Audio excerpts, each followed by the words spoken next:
Salve, salve galera, 7º ano, professor Alex, Geografia. O papai chegou! Vamos dar continuidade aos nossos trabalhos, iniciando a unidade 6, que é a última unidade desse volume 2, falando agora sobre a população brasileira. Falamos na aula passada sobre infraestrutura, que finalizou a unidade anterior, onde trabalhamos urbanização, industrialização e infraestrutura. Agora vamos partir para a área da população, demografia, falar da população brasileira. Nesse primeiro momento, nessa aula 10 dessa semana, a gente vai trabalhar alguns conceitos demográficos, para depois propriamente se aprofundar nos estudos da população brasileira. Ok? Então, vamos ajustar aqui a nossa apostila.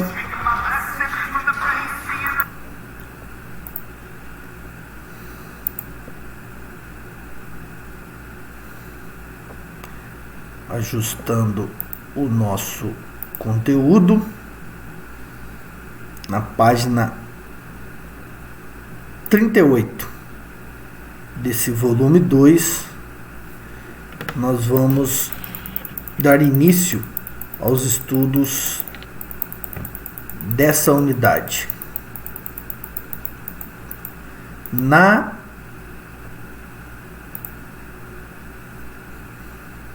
abertura da unidade, nós temos uma imagem que faz referência, à diversidade étnica e cultural do Brasil, a contribuição de vários povos, de várias etnias e culturas que deram origem à população brasileira.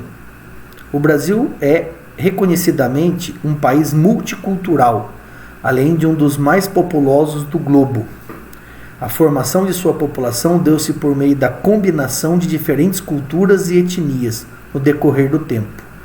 Considerando a formação do povo brasileiro, analise a seguinte afirmação, explicando o seu significado. O Brasil está no mundo e o mundo também está no Brasil. Mais uma vez, como eu disse, o Brasil tem na sua formação a participação de muitos povos imigrantes, que vieram principalmente da Europa, mas também a imigração de povos asiáticos e africanos. Então, essa mistura, essa miscigenação que a gente vai falar muito na sequência dos estudos sobre a população brasileira, é que deu origem a essa sociedade, a esse povo multicultural, como o texto aqui citou. Vamos a alguns conceitos demográficos. Para estudar a população de um país, alguns indicadores são importantes por revelarem informações como o tamanho e a densidade da população, seu crescimento, a expectativa de vida. Aí a seguinte pergunta: como estudar a população? A área de conhecimento denominada de demografia, guardem bem esse termo, demografia, é a responsável por estudar a população. O objeto de estudo dessa área são os povos, levando em conta aspectos gerais como sua composição, sua evolução, sua localização, sua distribuição, entre outros aspectos. A população corresponde ao grupo ou número de indivíduos que vivem em determinado local. Podemos inclusive diferenciar a contagem da população de dois modos: população absoluta ou população relativa. População absoluta seria a quantidade total de habitantes de uma localidade, de uma cidade, de uma região, de um estado, de um país, de um continente. A quantidade total de habitantes é o que nós denominamos de população absoluta. E população relativa corresponde à densidade demográfica ou ao número de habitantes em relação à área ocupada, ou seja, o número de habitantes por quilômetro quadrado. É uma forma de analisar a distribuição da população. Eu posso usar o termo população relativa ou o seu sinônimo, que é densidade demográfica. Assim, enquanto a população absoluta mostra quanto um local é populoso, a densidade demográfica evidencia o quanto é povoado. É importante considerar que a densidade demográfica pode disfarçar as diferenças internas do país. Isso significa que existem regiões com elevada densidade demográfica e outras com povoamento mais rarefeito, ou seja, menos povoado, porque é um cálculo médio, né? A densidade demográfica ou população relativa corresponde ao número médio de habitantes por quilômetro quadrado.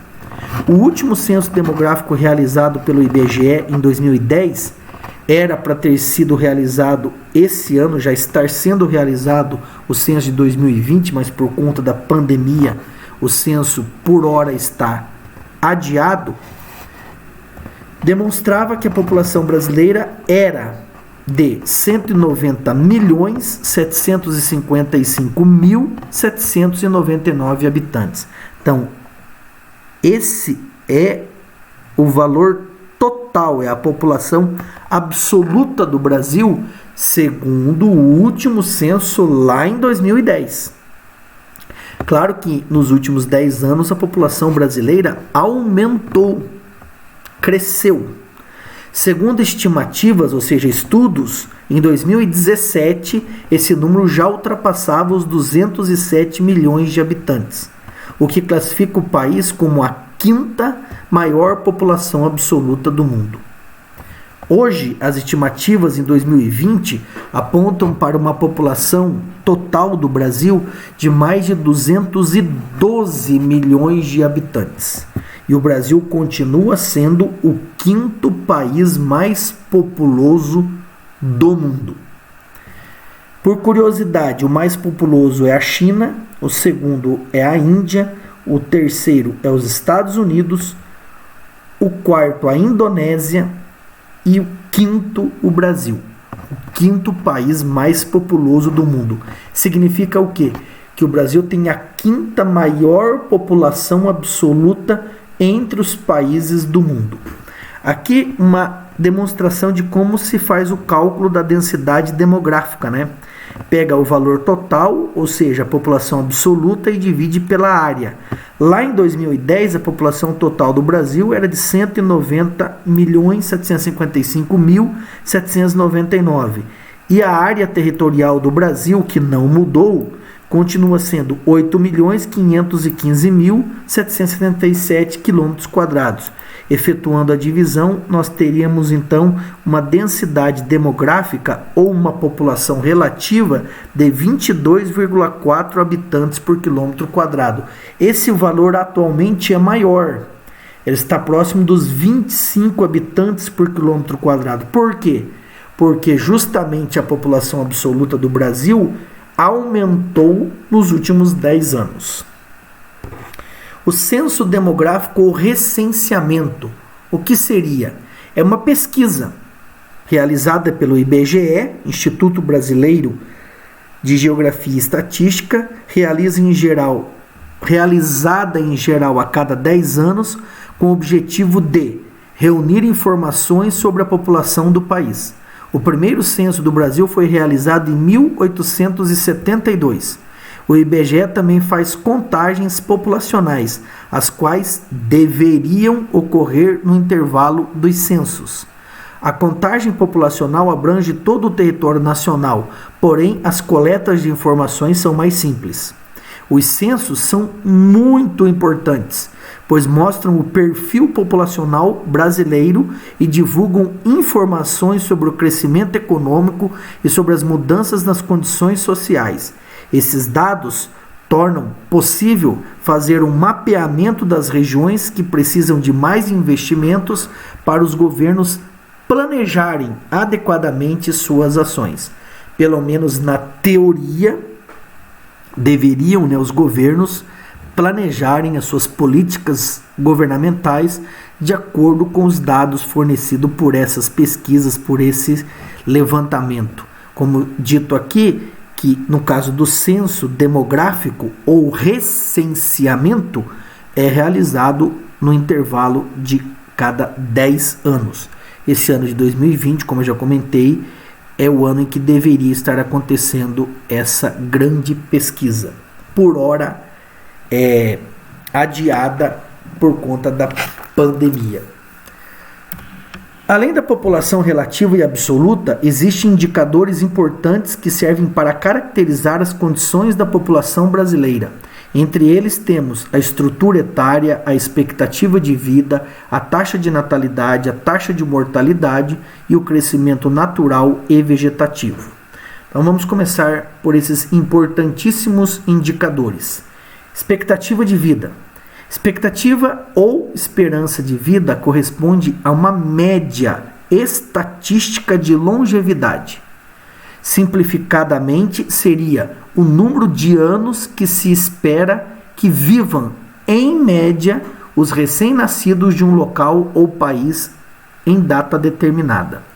Nos últimos anos, em decorrência da melhora nos indicadores sociais, a expectativa de vida dos brasileiros vem aumentando, o que ocasiona algumas situações.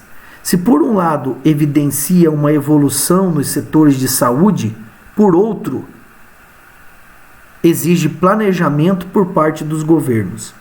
Esse planejamento se relaciona principalmente à administração do setor previdenciário, ou seja, das aposentadorias.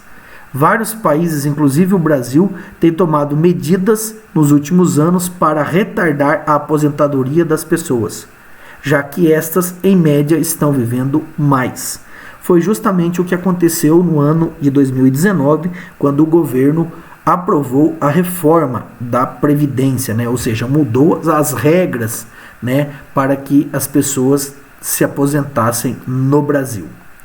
Importante esse dado da expectativa de vida, porque ele revela que as pessoas estão vivendo por mais tempo. Não que as condições de vida no Brasil sejam as melhores e as ideais, mas isso tem um significado demográfico. Se a população está vivendo mais, é porque ela está vivendo relativamente melhor. É o que a gente consegue ver aqui, seguindo esse gráfico, que mostra a evolução da expectativa de vida da população brasileira nos últimos anos. Em 2014, a mulher tinha uma expectativa média de 78,8, enquanto os homens tinham uma expectativa média de 71,6. Na média, que é a cor verde, 75,2. Então, trabalhando com os números redondos, o brasileiro tem uma expectativa média de 75 anos. Aí um questionário, que depois vocês vão se dedicar a essas atividades. Outro indicador, taxa de mortalidade. Como o nome indica, a taxa de mortalidade é um índice que refere ou reflete o número de mortes registradas em média por 1.000 habitantes, considerando determinada região em um período de tempo, geralmente de um ano. Para fazer essa estimativa, o IBGE utiliza os parâmetros dos registros dos cartórios civis. Como existem regiões onde esse tipo de registro é insuficiente ou incorreto, o cálculo é feito com correções estatísticas. Por que citou aqui os cartórios civis? Porque se trata de um cálculo sobre o número de pessoas que morreram durante um ano.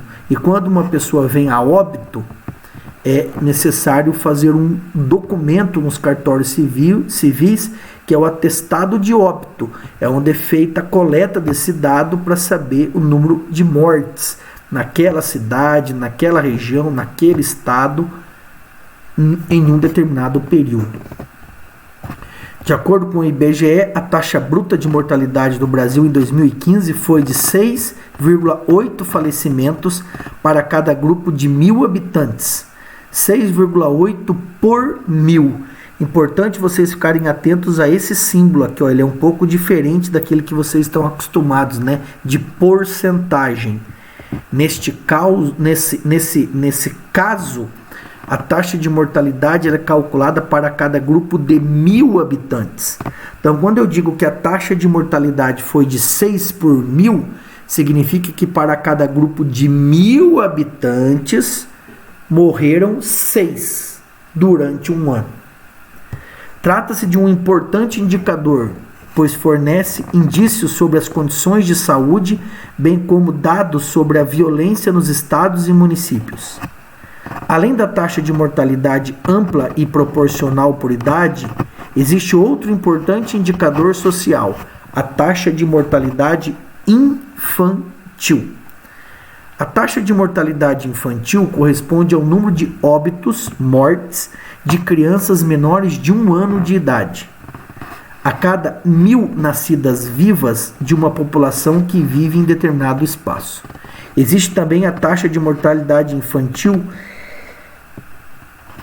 em crianças menores de 5 anos, ainda em relação a cada grupo de 1.000 nascidas. No gráfico ao lado, está registrada a taxa de mortalidade infantil no Brasil de 2000 a 2015.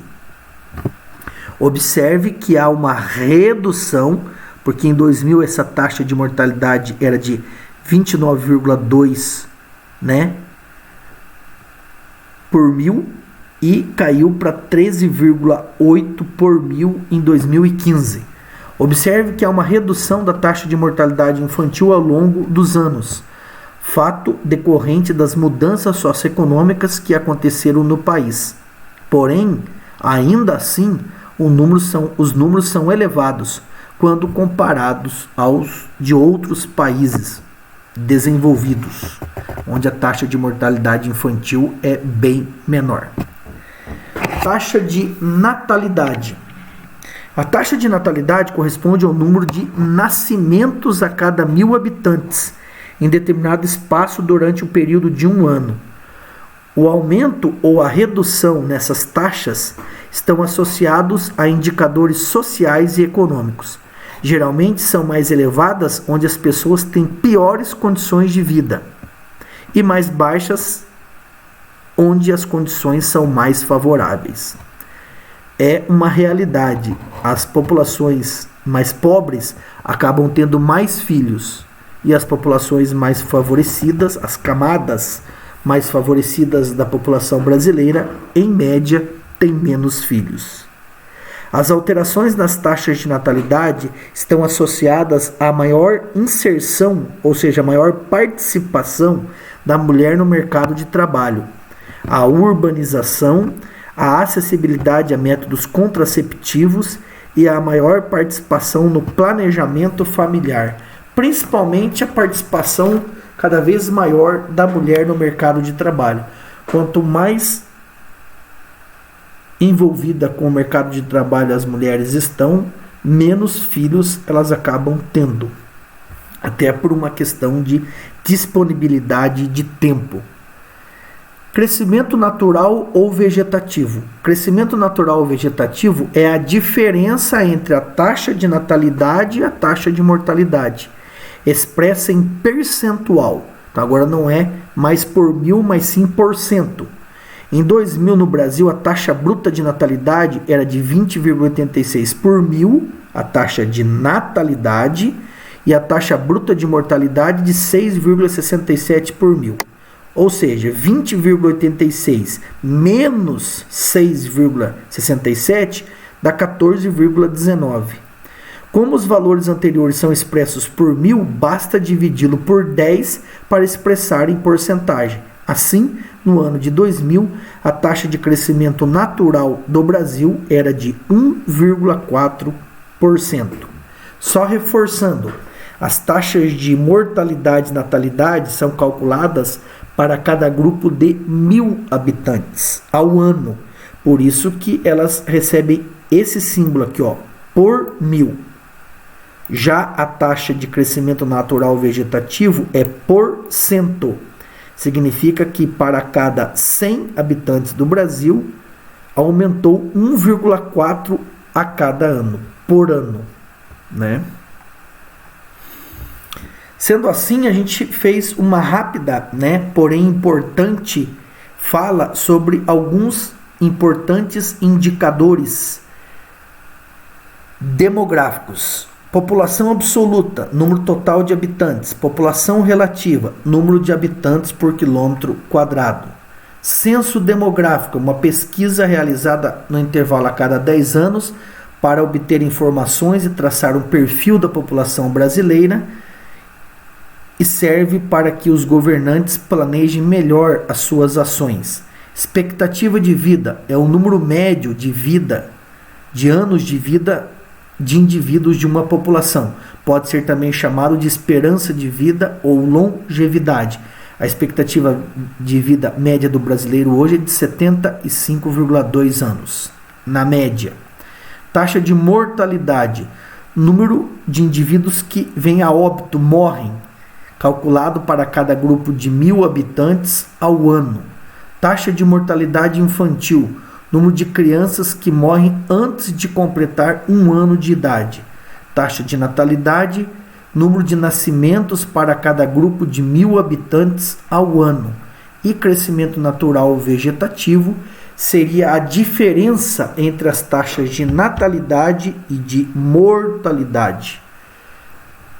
Essa porcentagem é expressa ao ano.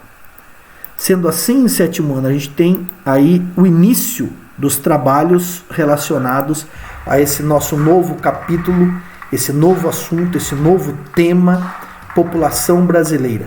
Conhecer esses conceitos é fundamental para a sequência dos nossos estudos. Por isso, façam os exercícios da apostila, do caderno de atividades, para reforço e fixação desses conceitos, para a gente dar sequência aos nossos trabalhos. Combinado? Para vocês. Beijo no seu coração. Fui!